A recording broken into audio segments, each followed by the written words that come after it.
Unit 1 light house. Light house ಅಂದರೆ ಇದು ಒಂಥರ ಸಮುದ್ರದಲ್ಲಿರುವಂತಹ ನಾವಿಕರಿಗೆ ಏನು ಮಾಡ್ತದೆ ಅಂದರೆ ಮಾರ್ಗವನ್ನು ಸೂಚಿಸುವಂತಹ ಕೆಲಸ ಮಾಡ್ತದೆ. ಸಮುದ್ರದಲ್ಲಿ ಹೋಗಿರುವಂತಹ ನಾವಿಕರನ್ನು ಅಥವಾ ಪ್ರಯಾಣಿಕರನ್ನು ಅವ್ರನ್ನ ದಡ ಕಡೆಗೆ ತೆಗೆದುಕೊಂಡು ಬರಲು ಸಹಾಯ ಮಾಡೋಕ್ಕಂಥ ಒಂದು ಬಿಲ್ಡಿಂಗ್ ಆಗಿರುತ್ತದೆ. ಅದಕ್ಕೆ ನಾವು ಲೈಟ್ ಹೌಸ್ ಎಂದು ಕರೆಯುತ್ತೇವೆ. Let us see. Now let us read the lesson on the invention and use of the lighthouse. ಅಂದರೆ ಲೈಟ್ ಹೌಸು ಹೇಗೆ ಕಂಡುಹಿಡಿದ್ರು ಮತ್ತು ಅದರ ಉಪಯೋಗಗಳ ಏನೇನಿವೆ ಅನ್ನೋದ್ರ ಬಗ್ಗೆ ನಾವು ಈ ಒಂದು ಲೆಸನ್ನಲ್ಲಿ ನೋಡೋಣ. Rajeev and his father Madhav were very happy that day. ಆ ಒಂದು ದಿವಸ ರಾಜು ಮತ್ತು ತನ್ನ ತಂದೆಯಾದ ಮಾಧವ ಇಬ್ಬರು ತುಂಬ ಖುಷಿಯಾಗಿದ್ದರು. Raju was especially thrilled because his father would take him out on a visit to the lighthouse. Raju ಅಂದರೆ ಈ ಮಾಧವ ಎನ್ನುವಂಥ ವ್ಯಕ್ತಿಯ ಮಗನ ಹೆಸರು ರಾಜೀವ್ ಅಂತಿರ್ತದೆ. ಯಾವಾಗ ತಂದೆ ಲೈಟ್ ಹೌಸನ್ನು ತೋರಿಸ್ಲಿಕ್ಕೆ ಕರ್ಕೊಂಡು ಹೋಗ್ತೀನಿ ಅಂತಂದಾಗ ರಾಜು ತುಂಬ ಥ್ರಿಲ್ಡ್ ಮೀನ್ಸ್ ಎಕ್ಸೈಟೆಡ್, ಉತ್ಸಾಹಕನಾಗಿದ್ದ. Because his father would take him out on a visit to the lighthouse. ಆ ಲೈಟ್ ಹೌಸ್ ಎನ್ನುವಂಥ ಬಿಲ್ಡಿಂಗನ್ನು ತೋರಿಸುವುದಕ್ಕೆ ಅವ್ರ ತಂದೆ ಅವನನ್ನು ಕರ್ಕೊಂಡು ಹೋಗ್ತಿದ್ರು. They started out in the evening by 5 PM and reached the shore by 6 PM. ಇಲ್ಲಿ ಶೋರ್ ಅಂದರೆ ಸಮುದ್ರದ ಒಂದು ದಡಕ್ಕೆ ನಾವು ಶೋರ್ ಅಂತ ಕರಿತೀವಿ. ದೇ ಸ್ಟಾರ್ಟೆಡ್ ಔಟ್ ಇನ್ ಅಂದರೆ ಅವರು ಸಾಯಂಕಾಲ ಬೈ ಈವ್ನಿಂಗ್ 5 PM ಮನೆಯಿಂದ ಬಿಟ್ಟಾಗ ಆ ಒಂದು ಲೈಟ್ ಹೌಸ್ಗೆ ಹತ್ತಿರ ಹೋಗೋಕ್ಕಂಥ ಸಮಯಕ್ಕೆ ಏನಾಗಿತ್ತಂದರೆ 6 ಗಂಟೆ ಆಗಿತ್ತಂತೆ. ಅಲ್ಲಿಗೆ ಆ ಒಂದು ಲೈಟ್ ಹೌಸು ಒಂದು ದಡಕ್ಕೆ ಸೇರೋಕ್ಕಂಥ ಸಮಯ 6 ಗಂಟೆಗೆ ಅಂದರೆ 1 hour ತೆಗೆದುಕೊಳ್ತವ್ರಿಗೆ ಅಲ್ಲಿ ಹೋಗಿ ಭೇಟಿ ಆಗೋದಕ್ಕೆ, ಆ ಒಂದು ಲೈಟ್ ಹೌಸ್ ನೋಡೋಕ್ಕೆ ಹೋಗೋದಕ್ಕೆ. Madhav pointed out to the lighthouse in the distance. It was a tall strong building in the shape of a tower with powerful lights at the top. ಆ ಒಂದು ಲೈಟ್ ಹೌಸ್ ಎನ್ನುವಂಥ ಒಂದು building ಏನಿತ್ತು ತುಂಬ ಎತ್ತರವಾಗಿತ್ತು ಮತ್ತು strong ಆಗಿರೋಕ್ಕಂಥ building ಆಗಿತ್ತು. ಅದರ ಒಂದು ಆಕಾರ ಹೇಗಿತ್ತು ಅಂದರೆ ಟವರ್ ಥರ ಆಗಿತ್ತು. ಮತ್ತು ಆ ಒಂದು ಬಿಲ್ಡಿಂಗ್ನಲ್ಲಿ ಪವರ್ಫುಲ್ ಅಂದರೆ ತುಂಬ ಬೆಳಕನ್ನು ಕೊಡುವಂತಹ ಲೈಟ್ಗಳನ್ನು ಆ ಒಂದು ಲೈಟ್ ಹೌಸ್ ಮೇಲ್ಗಡೆ ಇದ್ದುವಂತೆ. Rajiv asked his father, "Papa, what is the use of these lighthouses?" Raju ತನ್ನ ತಂದೆಗೆ ಕೇಳ್ತಿದ್ದಾನೆ, ಮಾಧವನಿಗೆ, ಪಪ್ಪ ಈ ಲೈಟ್ ಹೌಸ್ಗಳನ್ನು ಏನಕ್ಕೆ ಯೂಸ್ ಮಾಡ್ತಾರೆ ಅಂತ ಕೇಳಿದಾಗ ಮಾಧವ್ ಹೇಳ್ತಾನೆ ನೋಡ್ರಿ. Madhav said, "They help the sailors to know where the land is and what place they are near."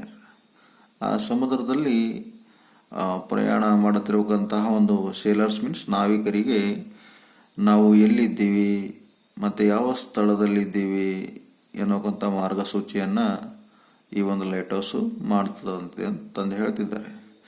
Sometimes they are on the sea shore and sometimes in the sea. They are in place which are dangerous to ship and they help to warn and guide the sailors. ಕೆಲವೊಂದು ಸಲ ನಾವಿಕರು ಸಮುದ್ರದ ಒಂದು ದಡದ ಪಕ್ಕದಲ್ಲಿರ್ತಾರೆ, ಕೆಲವೊಂದು ಸಲ ಸಮುದ್ರದ ಒಂದು ಭಯಾನಕರವಾದಂಥ ಸ್ಥಳದಲ್ಲಿ ಕೂಡ ಇರ್ತಾರೆ. ಅಂತಹ ಸಮಯದಲ್ಲಿ ಈ ಲೈಟ್ ಹೌಸ್ ಎನ್ನುವುದು ಅವರಿಗೆ ವಾರ್ನ್ ಮಾಡ್ತದೆ, ಅಂದರೆ ಸೂಚನೆಯನ್ನು ಕೊಡ್ತದೆ. ನೀವು ಯಾವ ಒಂದು ಸ್ಥಳದಲ್ಲಿ ಇದ್ದೀರಿ ಅನ್ನೋಕ್ಕಂಥ ಒಂದು ಸೂಚನೆಯನ್ನು ಕೊಡೋದಕ್ಕೆ ಈ ಲೈಟ್ ಹೌಸನ್ನು ಸಮುದ್ರದಲ್ಲಿ ಕಟ್ಟಿರ್ತಾರೆ. Raju was curious and said, but how do they work? Raju ತುಂಬ ಆಸಕ್ತಿಯಿಂದ ಕೇಳ್ತಿದ್ದಾನೆ. ಏನಂತ ಕೇಳ್ತಿದ್ದಾನೆ?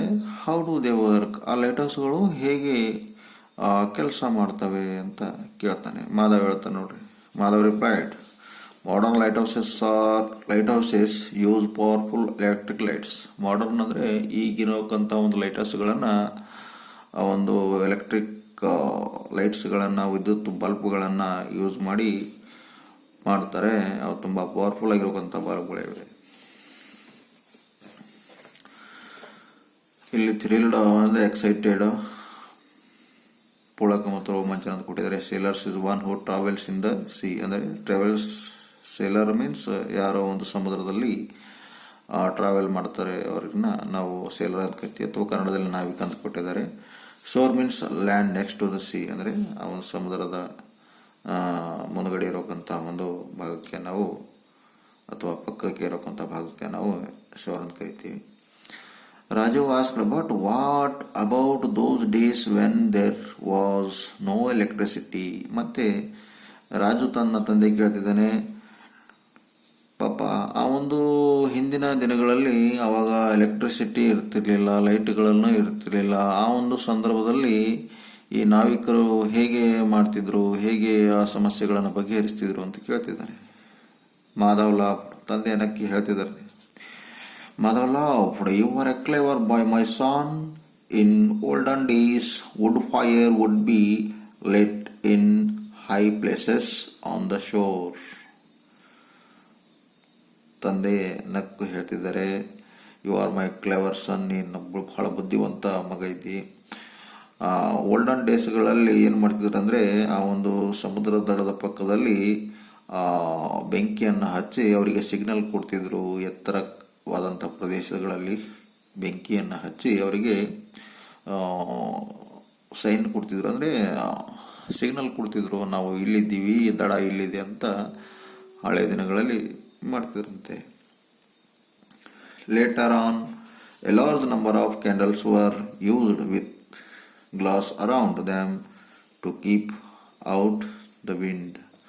ಆಮೇಲೆ ಕ್ಯಾಂಡಲ್ಸ್ಗಳನ್ನು ಆಮೇಲೆ ನಂತರ ದಿನಗಳಲ್ಲಿ ಕ್ಯಾಂಡಲ್ಸ್ಗಳಿಗೆ ಉರಿಸಿ ಅವಕ್ಕೆ ಸುತ್ತಮುತ್ತಲೂ ಗ್ಲಾಸನ್ನು ಹಾಕಿ, ಯಾಕಂದರೆ ಅವು ಗಾಳಿ ಒಂದು ಹೋಗಬೇಕಲ್ಲ, ಅದಕ್ಕೆ ಆ ಸುತ್ತಮುತ್ತಲೂ ಗಾಳಿ ರಕ್ಷಣೆ ಸಲುವಾಗಿ ಮತ್ತು ಗಾಳಿಯಿಂದ ಒಂದು ಲೈಟನ್ನು ಹೋಗಲಾರದಂತೆ ಇರುವ ಸಲುವಾಗಿ ಆ ಲೈಟ್ ಸುತ್ತಮುತ್ತಲೂ ಗ್ಲಾಸನ್ನು ಹಾಕಿ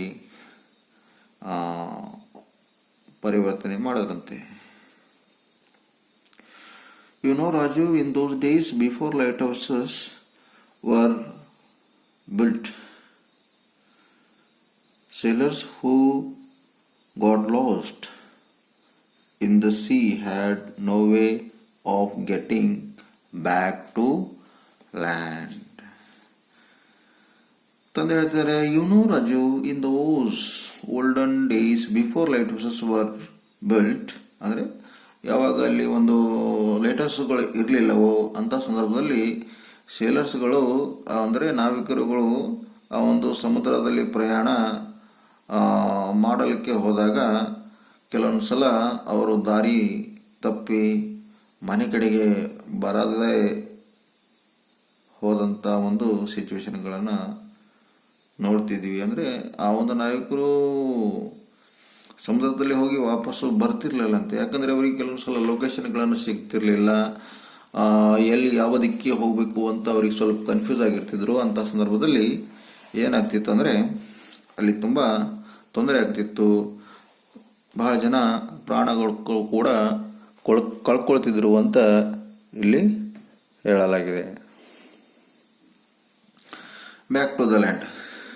They also had the danger of dashing against high rocks in the darkness in the sea, or being unable to see which was safe place to land.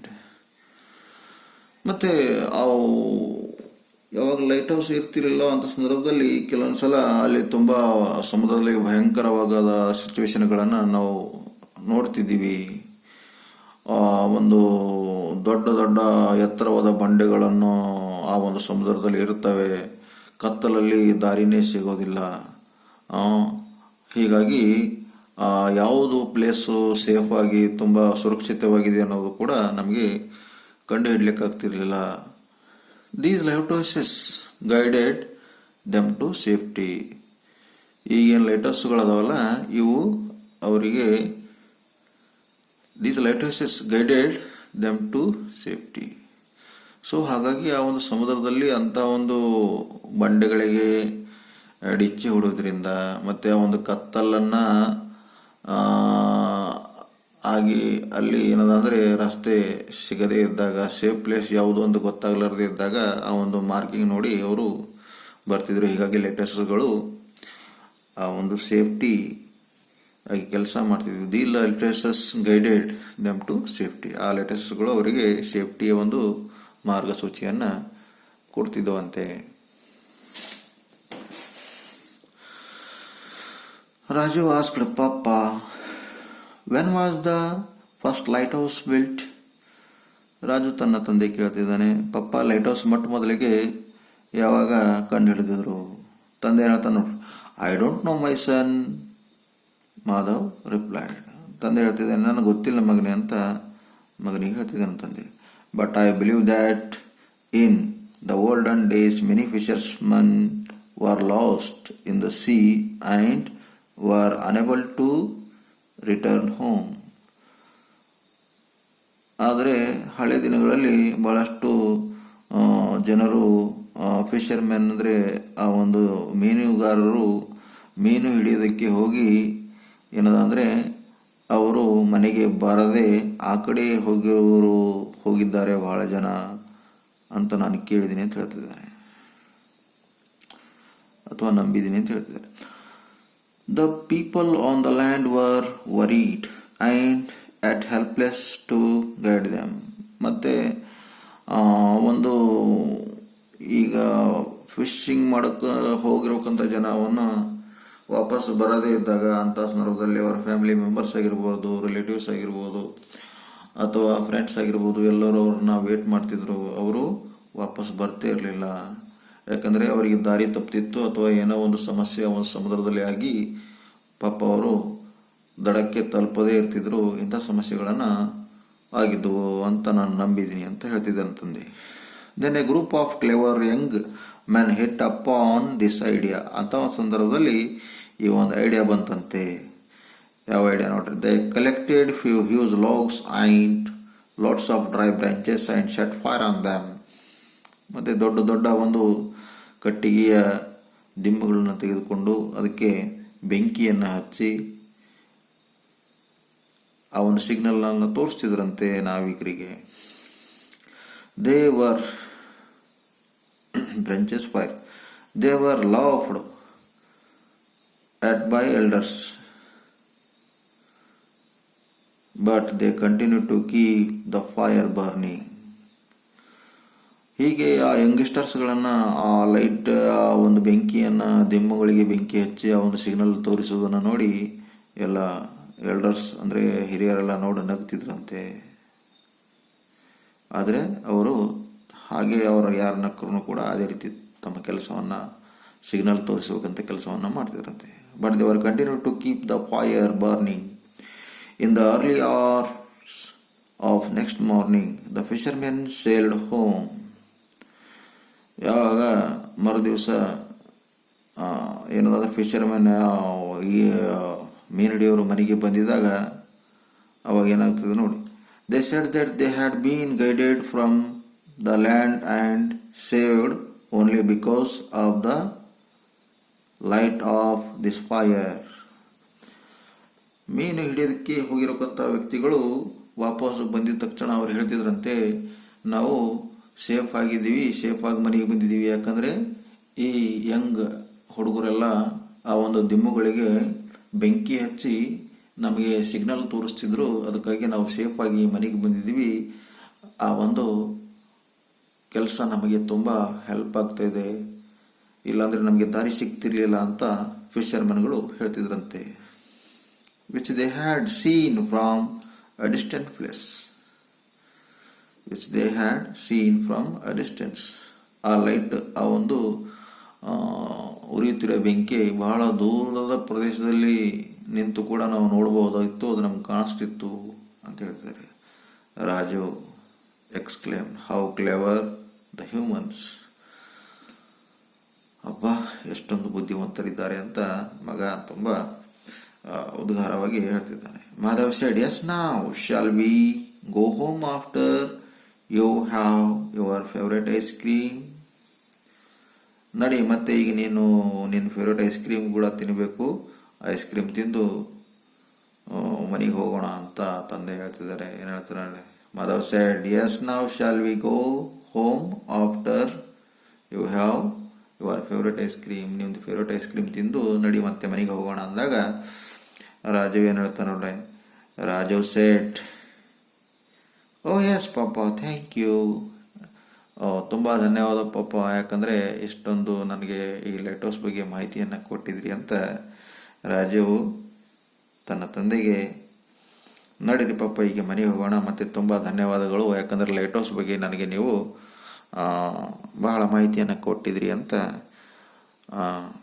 ಮಗನಾದ ರಾಜು ತನ್ನ ತಂದೆ ಮಾಧವ್ಗೆ ಹೇಳ್ತಿದ್ದಾನೆ. ಇಲ್ಲಿಗೆ ಈ ಲೆಸನ್ ಮುಗೀತು. Thank you.